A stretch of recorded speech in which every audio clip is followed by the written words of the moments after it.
આપણા જીવનમાં પણ જ્યારે પણ આપણે કોઈ મુશ્કેલીમાં હોઈએ, તકલીફમાં હોઈએ, કોઈ પણ પ્રકારની જીવનમાં આધિ વ્યાધિ ચાલી રહી હોય, એવા સમયની અંદર કોઈ ગુરુનું સારું માર્ગદર્શન મળી જાય, કોઈ સારા મિત્રનું માર્ગદર્શન મળી જાય, કે આપણા માતા પિતા હોય એમનું માર્ગદર્શન મળી જાય, તો સમજી લેવાનું કે ભગવાનની કૃપા તમારા ઉપર વરસી રહી છે.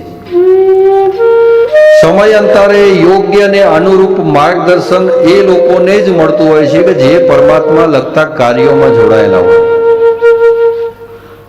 અને એ માર્ગદર્શનથી એનું જીવન પરિવર્તન થઈ જાય.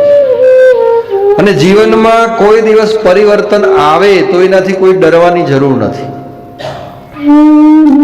પરિવર્તન એ સંસારનો નિયમ છે, અને જેટલું પરિવર્તન તમારા જીવનમાં આવશે એ કંઈક સારું જ પરિણામ લઈને આવશે.